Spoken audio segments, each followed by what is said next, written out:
Who knows? Am I capable of love? Am I capable of being loved? Stay tuned. Stay tuned to find out. We may never get the answer. Welcome back to What the Heck with Matt Bellassai, a podcast about what the heck is going on, what the heck is happening, and all the things that make me say, what the heck? We made it to July, folks. Straight Pride Month. We're in the thick of it. July already gets on my nerves because people start firing off those fireworks and they don't stop.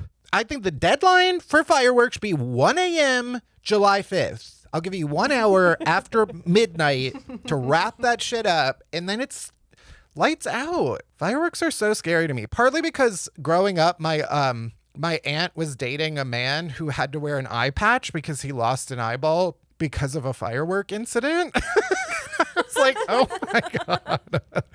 I really grew up with like a living, walking, like life lesson to be like, don't be like Bill.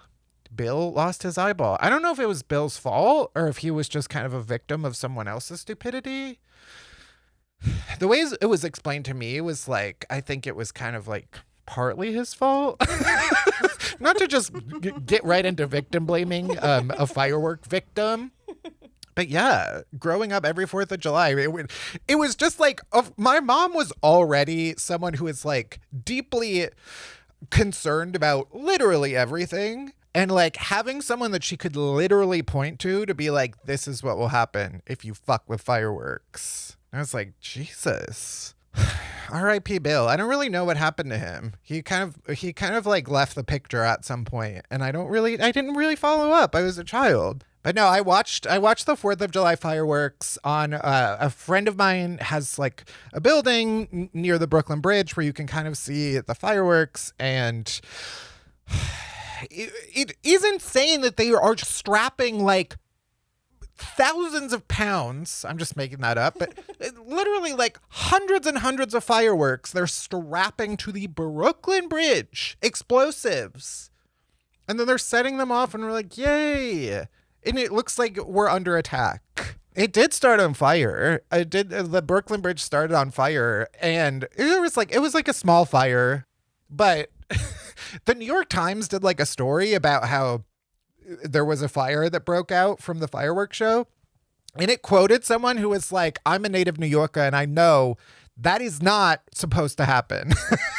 And it's like, okay, you don't have to be a native New Yorker to know the Brooklyn Bridge shouldn't be on fire. It was just so funny the way that they quoted this person being like, yeah, that I know not everybody knew. I know that it's not supposed to be on fire. It's like, yeah, no, I think we all kind of knew that something was up when the flames started licking the sky. Anyway, that's sort of what's been happening with me. I am in a room by myself recording this. Producers Barry and Erica are we're zooming in here. Hi. But anyway, I'm surviving. We're in July. We're chugging along. Summer is underway. Let's get into what the heck is happening this week. First, guess who's back? Guess who's back in the house? RuPaul. Neil the Seal is back. Yes. Neil the Seal is a seal that lives in Tasmania, Australia. Is Tasmania's in Australia, or is Tasmania in New Zealand? Okay, Tasmania is in fact in Australia. Oh, it's like an island off of Australia. Here's the thing about Australia, because like you see Australia on a map that we use here in the United States, and it's kind of like, oh, look at it. It's like a small little place that's down in the corner. No, Australia, one of the biggest places on Earth. The problem is like most of it is literally uninhabitable because it's like a ball of fire. But yeah, it takes like, I don't know, 8 hours or something to fly from one side of Australia to the other. That's longer than it is to fly across America. And they don't tell you that when you're learning about Australia. I remember in like 3rd or 4th grade, we had to do, everybody got assigned a different country and you had to do like a little report on your country. And my country was Australia. And it was about like what food and drinks that they eat and stuff like that. I got it so wrong. Because then we all had to bring like a food that was like an example of the foods that they eat there. And you know what food I brought that represented Australia? Sliced up bananas. What? I was like, yeah, I guess they fucking eat bananas. I've literally no idea why I came up with that. Don't remember what the drink was. But also, like, what are Australian people eating? Well, obviously, we all know they're eating bloomin' onions, of course. I'll never forget when I learned that Outback Steakhouse was founded by just a man from Florida. A fake Australian. I mean, I guess Australia is kind of the Florida, or Florida is the Australia of America, in that I'm deeply afraid to go to either place. I think that Australians are hotter than Floridians. I'll say that much. I think we can generally agree that if I'm presented with an Australian or a person from Florida, I'm choosing the Australian. They were sort of the benchmark for the current model of man. Because, like, I don't know, the latest model of guy that they came out with has, like, a mullet and, like, a mustache, a thick mustache, and he wears, like, a trucker hat. That model was rolled out in Australia 40, 50 years ago. Anyway, the whole reason I brought this up was because Neil the Seal. Neil the Seal is a famous seal. He's been famous for about 4 or 5 years now, who is terrorizing the people of Tasmania.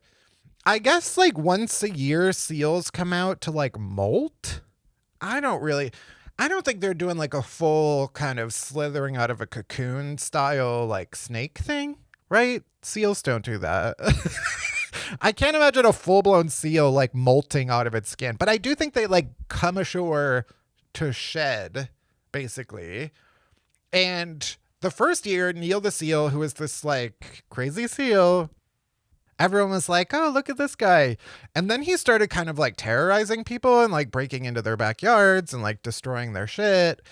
And he's become sort of like a local celebrity. I firmly believe that every town should have, like, one local menacing animal that you have to pay your respects to, lest it wreak havoc on the townspeople. I love that. I love that there's just kind of like this creature that it will destroy the community unless it is appeased. There's something that is very sort of, biblical about that. I love that. I love when, like, a establishment has, like, a sign that's like, watch out for that goose, because he'll kill you. I love that. Geese are big. Raccoons and squirrels can be big menaces. Famously, I had a squirrel that broke into my first apartment because I left the window open and there was no screen on the window. So it's more like I invited a squirrel into my apartment. Anyway, the point is, I love Neil the Seal. I love that he is back in the headlines. I love that he's terrorizing those people. I feel like every town needs a Neil the Seal that keeps them in check. And if you don't do his bidding, people die. I firmly believe that. Let Neil the Seal determine our fates. And who knows what the hell is happening in Tasmania? I don't know what's happening down there. I don't like the sound of it. That's where that devil, the Tasmanian Devil was my favorite Looney Tune. I fucking love the Tasmanian Devil. I used to have his character from Space Jam in a little stuffed animal that I believe I got from McDonald's. Back when McDonald's used to have actually good toys. Who knows what the fuck kids are getting from McDonald's these days? What kind of toys are kids getting from McDonald's? An iPad, I bet? Oh, you get a screen in your Happy Meal? Fuck off. No, we were getting Beanie Babies and people were killing one another over them. Mini Beanie Babies. There used to be so many good McDonald's toys that the kids are just not getting anymore. When I go to McDonald's, I don't even see, they're not even like advertising. It used to be they would have the little display. It would be like a little museum display that they would have all of the toys, for show. And you can be like, oh, I hope I get that one. And then sometimes if you didn't get the one that you wanted, you could go to the person and be like, can you just dig around in the little bin back there and give me this one?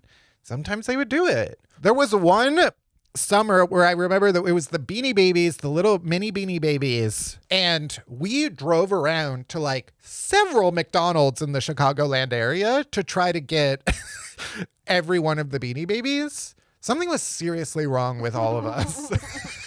Something was seriously wrong with the people who were determined to collect all of the Beanie Babies.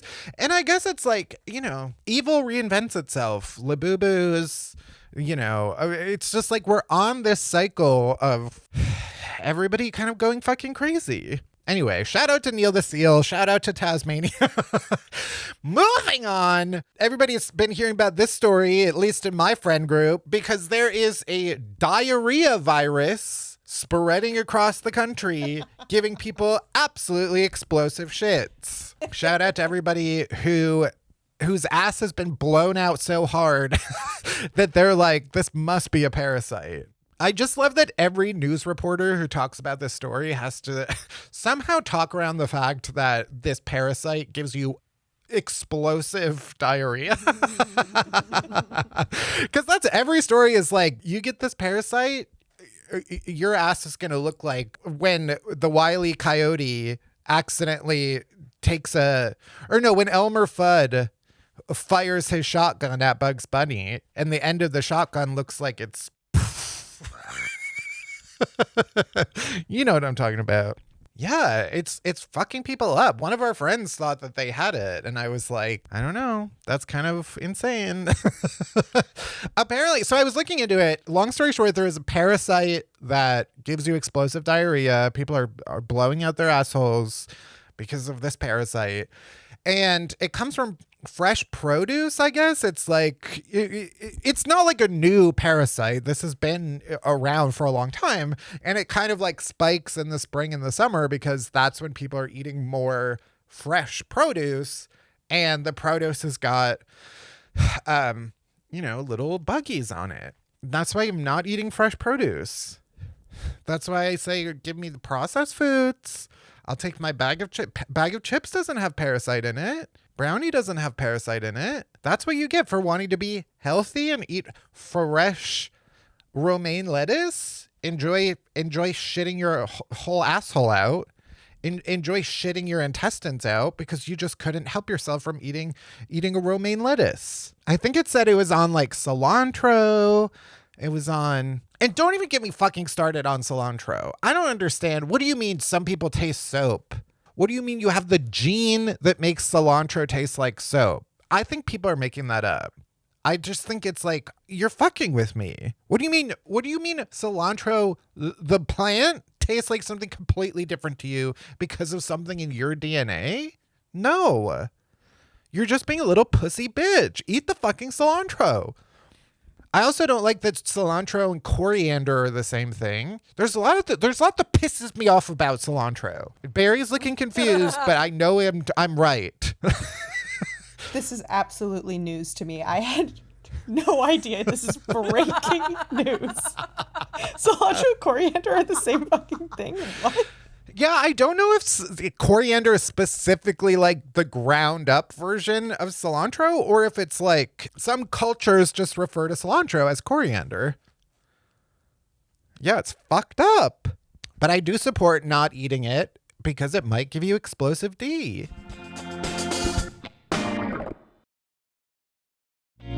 Next, Patti LuPone is helming a cruise full of gay men that is now at war with the country of Turkey, I guess.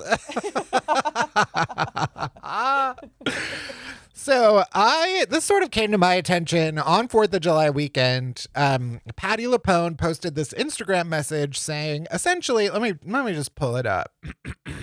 First of all, beautiful color. She chose this beautiful pink background, beautiful lavender background, and wrote this message, Notes app apology style, where she said, I am shocked. The Atlantis cruise I'm performing on next week has been banned from entering Turkey. A ship, a magnificent ship, full of gay men and me. Poetry. A ship, a magnificent ship full of gay men and me. Denied entry to Turkey simply because of who is on board. I am furious, but I am sailing. I'm laughing, but I mean, it is like kind of a horrific story. Yeah, for sure. But it's just like the drama. I just can hear Patti LuPone's voice delivering this message so theatrically. This is the Jenna Maroney award for living life. What is it? The Tony for living theatrically in normal life. That is the Patti LuPone award. And you could this is the most theatrical written statement that you could imagine. She said, I am furious, but I am sailing, as the ship will make other ports of call. I am ready to perform for all of the wonderful men on this Atlantis cruise who deserve so much better than this. So shout out to gay pioneer Patti LuPone, who is, she's literally fighting the battle for gay rights on the high seas, just like the many pirates who came before her. Yeah, I guess the full story is that like I guess the government of Turkey just kind of like straight up denied this cruise the ability to port in Turkey because it was a gay cruise. Has no gay cruise ever attempted to port in Turkey before? Or is this just like happens to be the first time that they got turned away? Is there some type of new person in charge? I would have loved it if the government of Turkey was like, this has nothing to do with them being gay and has everything to do with the fact that we side with Andrew Lloyd Webber in the great Andrew Lloyd Webber versus Patti LuPone war. We're only not letting this boat in because we believe Andrew Lloyd Webber was right not to cast Patti LuPone in the Broadway production of Evita. He was right to recast her with Glenn Close. I love that Patti LuPone has kind of like a blood feud, like a centuries-old blood feud with Andrew Lloyd Webber. She hates that man, all because I think the long story short is like she was initially the star of Evita, or was it Sunset Boulevard? One of the two. And they were like putting on the production on the West End in London. And then when it moved to Broadway, he had like promised that it was going to be Patti who moved with the role, but then ended up recasting her with Glenn Close, and she reportedly like destroyed her dressing room and has kind of vowed to never work with him again, and like has just trashed him throughout the years. And in fact, I think she ended up suing him for that, for like kind of like because they did have a contract. And she used the winnings to build a pool in her backyard, which she calls the Andrew Lloyd Webber Memorial Pool. Just a true hater. You have to love Patti LuPone putting in the absolute work to do some good old-fashioned hating. And I love that for her. And I fear for the government of Turkey after this, what she's going to be doing. Because you've crossed the one woman that I certainly would not cross. Just as a fact check, it was Sunset Boulevard, not Evita. It was Sunset Boulevard. I think they had worked together previously on Evita, maybe. And so it's like they had this pre-existing relationship. And so she felt especially spurned. And nobody spurns the Patti LuPone. But rest assured, she is performing for those gay men, those beautiful, beautiful men and her. And finally, in terms of what the heck is happening this week, there's drama in the TikTok cake community. Are you guys aware of this?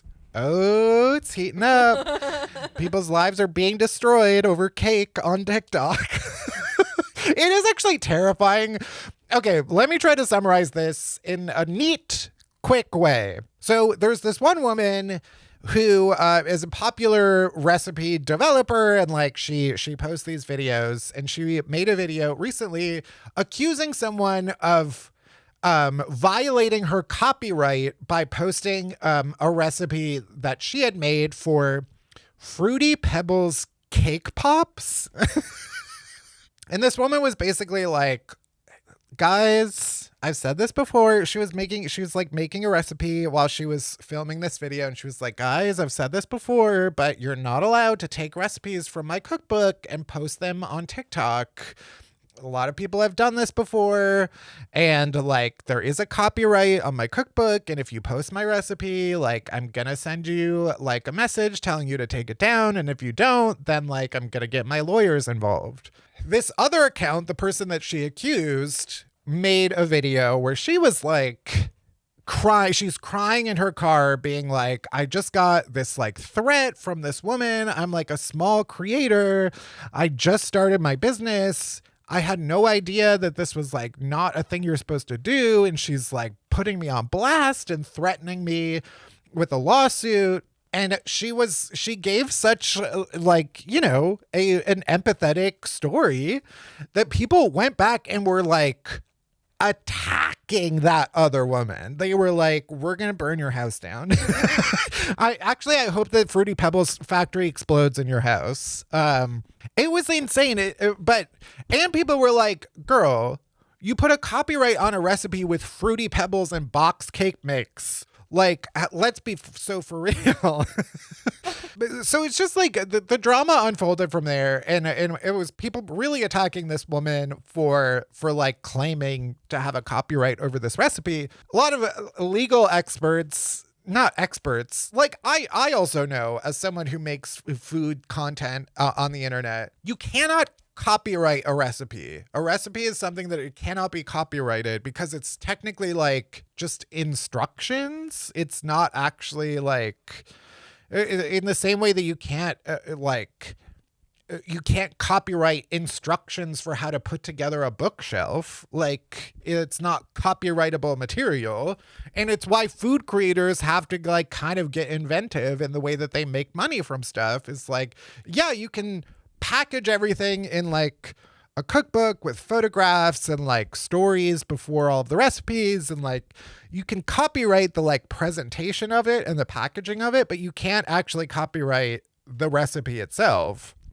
So people are fully free to copy your recipe and repost it. Also, that's like how your recipes spread on the internet. I mean, like ideally they would like credit you, but I don't know. It's like you can't. Also, you're using Fruity Pebbles and cake mix. The point is, the point I really want to make, and why this story kind of drives me crazy, is that the woman who initially did the like calling out, people really dogged on her, and then she made a video where she said, she was like, I'm 100% wrong. I had the wrong information. I thought I could copyright my recipes. I learned that was wrong. Like, I did not expect this to spiral out of control. I want to apologize to this person. I want us to move on. Like, I learned my lesson. And the way that people were still like trying to destroy her is so crazy to me. It's like, you have to let people be wrong and learn and then like grow. It's like, it'd be one thing if this person has had strike after strike after strike and they keep doing it, but to like so viciously attack someone who has, as far as I can tell, hasn't really done anything else worthy of attacking her. She's said she was sorry. She's trying to make it better. It just is upsetting to me when I see someone being so viciously attacked after they've made one mistake and they try to make up for it. And it's like, you gotta chill. And the way that people they're making like, you know, like videos where they're reenacting her apology video and they're in like a wig and crazy makeup. And it's like, you have to be at a certain point. It's like you're just guilty of the thing that you're accusing this person of being guilty of. So everyone needs to chill out. It's not that deep. It's just a Fruity Pebble cake pop. I know that one girl was upset and she got her apology and now her account is doing very well and I'm glad for her. I'm not like trying to take one side over the other. I'm just like, I think people have to have more grace for people to like make mistakes. It's so scary now that you can make a mistake and like people will try it to destroy your life over it without giving you the chance to actually do better. Or the assumption that like you are, oh, you're only making an apology because it was starting to affect your business. Oh, you're only apologizing because people called you out. And it's like, that shouldn't be your default assumption about someone. Let them try to make it better first. And if they continue fucking up, then you can destroy their life.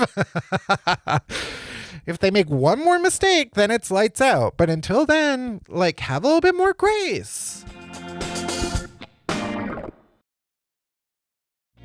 All right, let's get into my what the hecks for the week. The things that are making me say what the heck. First, I believe restaurants should legally have to disclose if the drink that you are ordering is going to come in a ridiculous shaped glass or with an absolutely stupid presentation. Because I'm being made to look like a fool because I ordered what I believe to be a simple beverage, and then I get one of the most ridiculous mountains of ice and a crazy ass straw. And now I'm looking like a damn fool in this restaurant because you're carrying over an absolute shit show of a drink. I have an aversion to whatever compels someone to order fajitas at a restaurant and get the whole restaurant to look at them. I'm the opposite of that. I don't want to look like a damn fool. I don't want anybody turning their heads because of what I ordered. And some of these places are using cocktail glasses and presenting their cocktails in ways that are humiliating to me. I was at a bar recently and I was waiting for someone, and I decided I was waiting for a little while. And so I was like, I'm just going to order a drink. Happy hour's almost over. Yeah, did I get a peach Bellini? Sure. Should I maybe have questioned whether it would have come in a little bit of a gay presentation? Probably. I'll put a picture of it up. But this waitress carried over it looked like a snow cone in a copper mug. It was a mountain of ice that was cresting the top of the glass. So every time I went to move the glass, an avalanche of ice would fall off of it. So now the person I'm waiting for is going to walk into me with a mountain of ice in front of me, a puddle all over the table. No, I could have just had my peach Bellini in peace, but now I have to look like a dang fool because you decided to serve it like a clown. And there's an epidemic of this happening. Places are trying to get too fancy with the way that they present drinks. Like, you go to these places. One of my favorite genres of food video on the internet is restaurants that try to get fancy with their presentation, but it only ends up looking like absolute slop shit from a butthole. There's like some places I've seen that will put a bunch of like creamy Alfredo pasta into a wine glass and present it on the plate upside down. And then they'll take the wine glass away and all of the creamy pasta just like flops out on the bottom. Absolutely disgusting. One of the least appetizing things I can imagine. Another version of that is serving pasta in the giant wheel of Parmesan. Where I'm like, in theory, that sounds kind of great. In practice, I'm like, so you just have like a creamy wheel of Parmesan that you're using for everybody's presentation?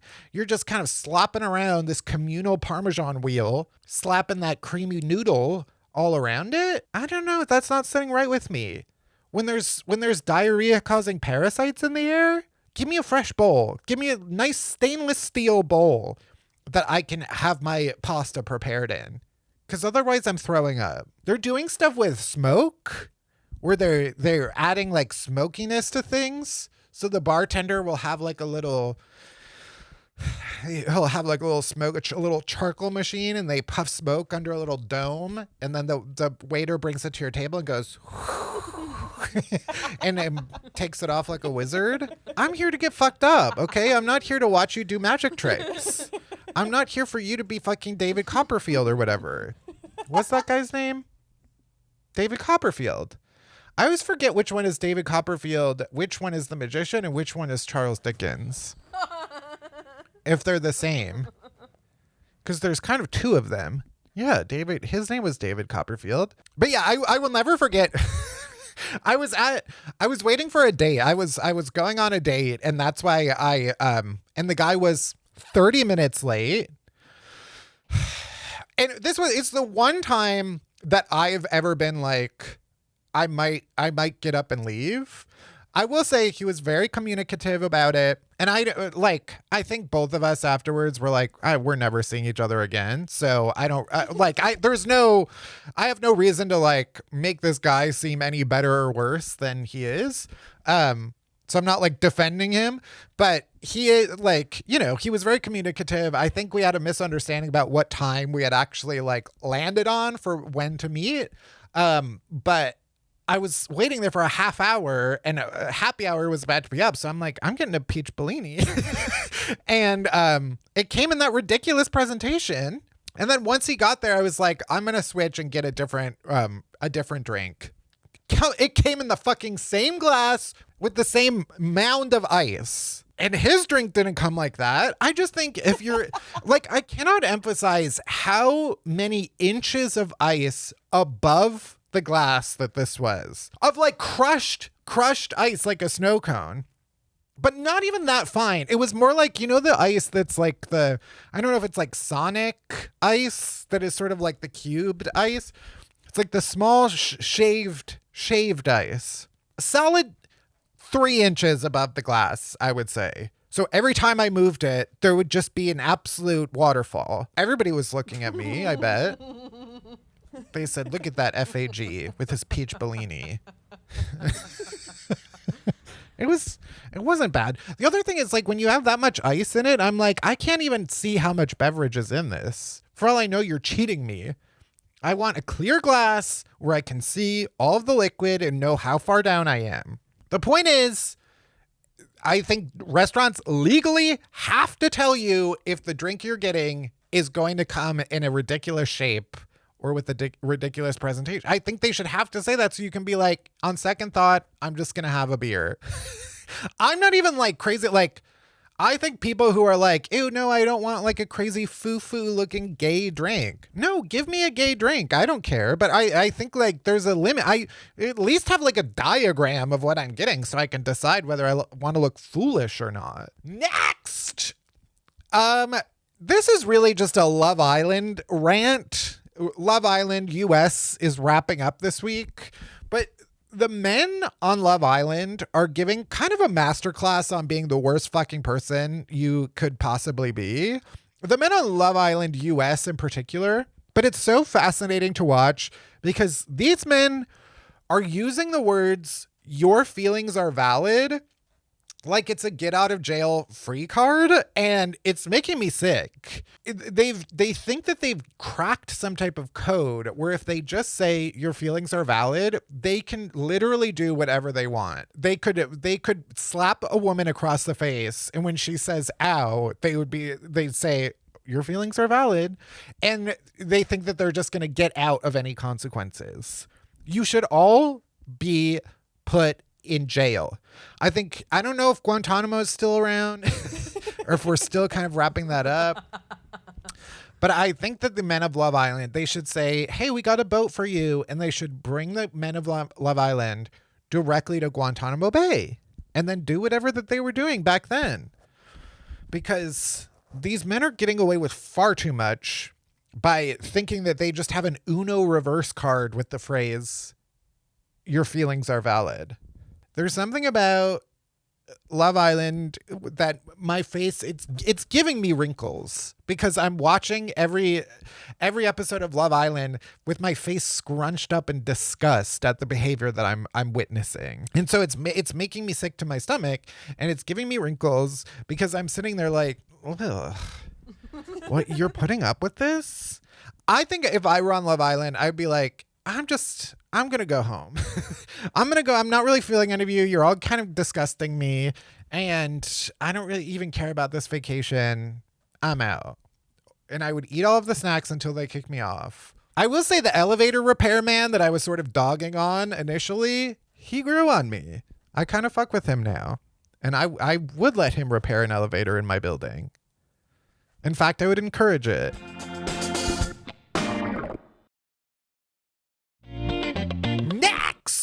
One behavior that's really pissing me off a lot lately is when one person stands in line at the grocery store while the other person keeps shopping and it brings all of their items back to the shopping cart. Do you know what I'm talking about? So I'm getting some looks like you don't know what I'm talking about. It might be specific to Trader Joe's in New York because there are very long lines to get to the checkout, and sometimes the lines will go out the door and they won't even let people in until people have come out. And there's times when like the line snakes up and down the aisles, and they have to have a person that says they're holding a little sign that says the line starts here, and you have to find the person like Waldo to find out how you check out to get all of your microwave meals. And they have some people think that they're gaming the system because they get one person of the couple will stand in line and then the other person will go and do all of the shopping and bring stuff back to the cart. Get your ass out of this line. I'll slap you across the face. You think you found some little trick? No. You do your shopping, you get what you get, and then you get back in line. And I was trying to think like, okay, does this apply to other forms of waiting in line? Because I am guilty of like a friend beats me to a place and then I join them in line. You know, they're already in line. But no, there's something different. There's something different about holding your place in line while you're still doing the thing that you're supposed to do before. I know this doesn't matter to anybody. I'm a real stickler for the rules, but I think Trader Joe's is already kind of Joe's little dictatorship. So why don't they just kind of start enforcing those rules a little bit harder? The second those bags came out in Trader Joe's had to start kind of using spray bottles on people to get them away from, to keep them from ravaging the tote bag stand. I think that's when they should have said, okay, we're going to start being a little stricter in the way that we enforce shit around here. You do your shopping before you get in line. And the only other acceptable way to do this is if you are in line that is snaking up and down the rows, you grab stuff as you're in line. But do not have someone wait for you. So I saw someone doing this the other day and the line wasn't even that long. It was like a full family. I was like, get the fuck out of here. Why are you bringing the whole family to Trader Joe's anyway? This place is not big enough for a full family. Also, Trader Joe's is not for families to shop. It's for single people who need microwave meals to get through the week. Go to a real grocery store. If you have a family to feed, go to a real grocery store. All right, now I think it's time for a call from the What the Heck hotline. The What the Heck hotline, of course, the number that any of you can call to leave your What the Heck of the week. Whatever is making you say what the heck. 407 WTH Matt. Let's hear this week's call. Hey, Matt. Hey, Barry. Hey, team. I have a what the heck for you. And I guess you could boil it down to men talking. Like, is there anything worse than you meet a guy, you hang out at the apps, whether it's in the wild, you take them home, great, as Sabrina Carpenter said, bed cam. Then you're like, okay, let's see if there's anything here. You meet up, coffee, hang out, meal, and you leave that and you're like, I can never even look this person in the face anymore. I don't want them to touch me. I don't want to touch them. And you're like, why? Why? Just, it's also like you're out in the wild, you're traveling, and you have to like walk back to your hotel. I have had the vibe ruined because the person would not stop talking. The man would not stop talking on the way home. I'm like, I don't need your life story, babe. Take the pants off. Take the pants off. Oh my God, that was such a roller coaster of that was a roller coaster of thoughts. At first I thought he was just kind of complaining about men, but specifically he's talking about men talking. And sometimes, yeah, the more that men talk, the less good it becomes. It's sometimes, yeah, the more you hear a man speak, the more of an ick that you get. I think that's kind of the risk with any man is like every word that he says is one more chance to piss you off. And unfortunately, the odds are pretty high that any man is going to piss you off. This reminds me, there was like a viral tweet on gay Twitter this week, where it was a Grinder screenshot, which I always hate, but this one actually was funny. And it was one guy being like, hey, can we meet up? And the other guy being like, you don't want to like get to know one another first. And the other guy was like, honestly, sometimes it ruins it. And it's like, yeah, sometimes getting to know someone does in fact ruin it. And it started off this kind of whole debate on gay Twitter of whether like getting to know someone first is a good or a bad thing. Like for some people, I'm not really like this, but some people are really like, you can just have sex with someone who is like, you know absolutely nothing about. And that can be like hotter than actually getting to know someone first. Because some people, it's like, yeah, we have a great physical connection, but every word that you say is kind of like a dagger to my ears. There have been people that I have known biblically who I'm like, yeah, I don't really care to hear your thoughts or opinions, but like, sure, I'll touch Nieners. I don't know. I was going to say, like, in general, I find in my experience that getting a guy to say much of anything is such an uphill battle that even if they're talking nonsense, I'm like, at least they're talking. At least they're saying something. Because some of these guys, I'm like, are you just like a horny rock?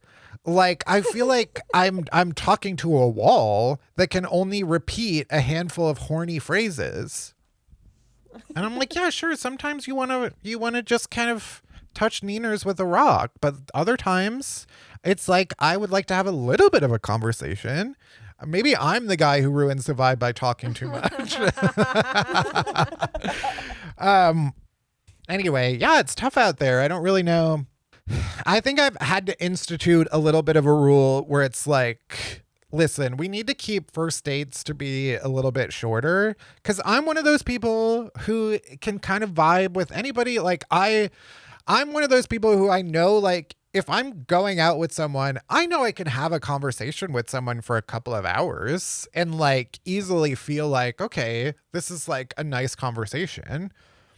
But sometimes it's like I can be too much of a people pleaser, and it's like, we got to wrap this up. I can't be yes-anding my way throughout the entire night and then end up on my couch eating 2 Burger King Whoppers because I couldn't just be like, no, I'm not really feeling it after 45 minutes, which is acceptable. So I think maybe the solution, not that this person was calling for advice, is just like, we need a cutoff. We need a cutoff, and if I'm feeling the vibe after 45 minutes, then great, we can continue, and I'll hear you out. Otherwise, wrap it up. It's Jover. The past few dates that I've been on, I'm sort of having this crisis of like, is this a me problem where I'm just like not really vibing? Where it's like, it's fine. There's no red flags, but there's nothing that it's being like, oh, I'm like smitten with this person. And I'm like, do I need to be like giving people more of a chance? Or if I'm not feeling it, is it okay to just be like, no, I don't really care. But is it me? Is it a me problem because I have been so like, who knows? Am I capable of love? Am I capable of being loved? Stay tuned. Stay tuned to find out. We may never get the answer. Speaking of swallowing wieners, I am disgusted by the hot dog eating competition that takes place every 4th of July. And in fact, every eating competition that I see cross my feed.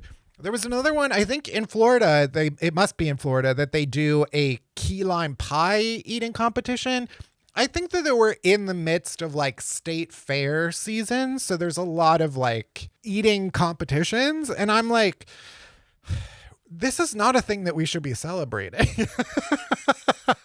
This is a thing that scientists should be studying with the same gravity that they study cancer and like sexually transmitted diseases. What do you mean Joey Chestnut ate 67 hot dogs, was it? Or 66? In 10 minutes? He averaged, what, 7 hot dogs a minute? 6.5 hot dogs or something? I don't think a seagull can do that. I don't think a pelican that swallows an entire thing whole can do that. I remember learning about, because the last podcast I did about celebrity feuds, we did an entire episode about Joey Chestnut and, I forget the other guy's name. Kobayashi. Right. I always forget. Hakira? Is that his name? Takiro Kobayashi. Yeah. Love that guy. What a crazy rivalry they had. It really is a case of two people outdoing one another in the most disgusting, despicable way ever. It's really a race to the bottom with those two. Like, I love the idea of a rival that makes you better at something, that you're kind of constantly trying to outdo this other person, and you're each kind of honing your craft and becoming better and better. When the craft that you are honing is how to get more hot dogs inside of your body, I think you both need to be put down. They're both freaks. We need to be putting them into some type of institution, and we cannot be glorifying this. What do you mean it's on Netflix? No, this needs to be locked away in some type of government lab. I'm like, what does the rest of your day look like? After you've eaten 67 hot dogs, what does the rest of your afternoon look like? You're just going home and going about your day? I eat 2 hot dogs and I feel like I need to be sent out to sea. You ate 67 hot dogs and then you're just going to go home? Or are they like wheeling them directly to an operating room where they give birth to some type of like ball of hot dog? You know, there used to be those stories about someone like, oh, this woman ate her own hair every day and then she just has like a giant hairball inside of her. Is that what's happening inside Joey Chestnut? Just like a hot dog ball? Listen, there's always a bitch in your ear talking about, oh, do you know what's in hot dogs? Oh, if you knew what was in do you know what hot dogs are made out of? Shut your fucking mouth. We all know what hot dogs are made out of. It's made out of buttholes and feet. And it tastes good with ketchup and mustard. I don't understand when people are like, oh, a hot dog is gross. Everything is disgusting. You're eating an animal. Okay, it's all gross. Just fucking eat it and shut up. And then there was that one study that one time that was like every hot dog that you eat takes like 7 minutes off of your life.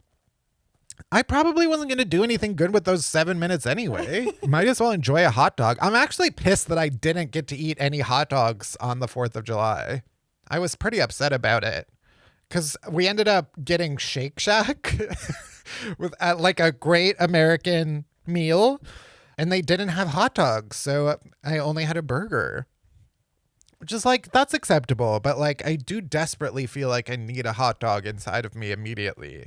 But then I remember the 67 hot dog things and it makes me upset all over again. And I'm like, maybe I can't be involved in that. I don't like what they're doing in the hot dog's name. And finally, my what the hey for the week. The thing that's making me say, hey, I guess.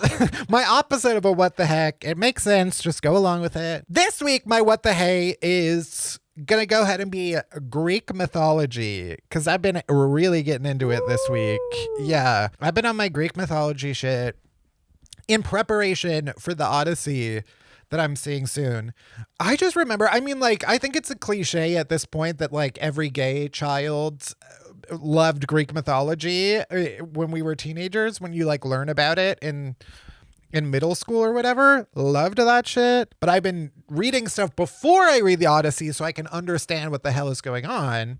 And Stephen Fry, British icon Stephen Fry, has a series on Greek mythology that's come out in the last few years that I've been really enjoying.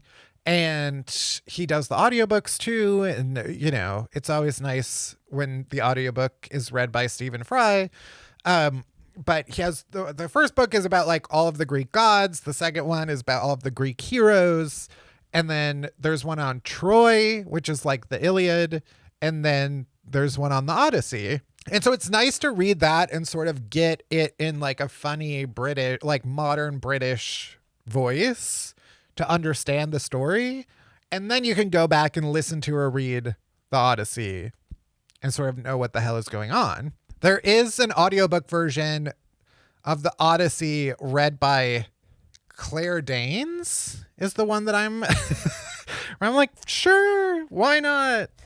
And then the Iliad, because it's the Emily Wilson translation, which I've talked about before. That one is read by Claire Danes. And then the Iliad version, the Iliad is read by Audra McDonald. I love. But anyway, I've been getting very into it. It's fun. I forgot how much fun Greek mythology is because everybody is fucking, everybody is crazy. All of the gods are like, you know, doing some crazy stuff. Everybody's getting their dick chopped off and then throwing it into the sea, and then another god is born. Aphrodite? Yeah. It's because Kronos' dick got cut off and they threw it into the sea. And then out popped Aphrodite. Crazy shit is happening. A lot of these stories, absolutely disgusting stuff. But we sort of have our own modern mythical figures, like Joey Chestnut, for example. In many ways, Joey Chestnut is kind of the Hercules of our time. Wow. Anyway, wow. I'm enjoying it. I do highly recommend the Stephen Fry series on Greek mythology, especially the Odyssey one, which I'm finishing up before I read the actual Odyssey, before I see the movie. And maybe I'll make some TikTok videos. I'm overdue for a Spliff Notes where I get stoned and try to recount the Odyssey. So we'll see. I might try to do that before the movie comes out. Anyway, that's it for this week's episode. Thank you for watching. Thank you for listening. Leave us a review. Leave us a comment. Give us a call on the What the Heck hotline. Make sure everything is nice. I don't want to hear your shit. Follow us on Instagram, TikTok, all of the places, and I will see you next week. Bye. This has been an episode of What the Heck with Matt Bellassai. You can call and leave us a voicemail about what's making you say what the heck this week, and you might be featured on a future episode. Call us at 407-984-62288. That's 407-WTH-MATT. What the Heck with Matt Bellassai is produced by Same Boat Studios and Bellassai Productions. It's hosted by me, Matt Bellassai. Our executive producers are Gabrielle Lewis, Barry Finkel, and me, Matt Bellassai. Erica Glass is our senior producer. Our video editors are Matt Bellassai and Erica Glass. Production designed by Erica Glass, Matt Bellassai, and Barry Finkel. Our theme music is courtesy of EpidemicSound.com. Special thanks to Truffles Bellassai.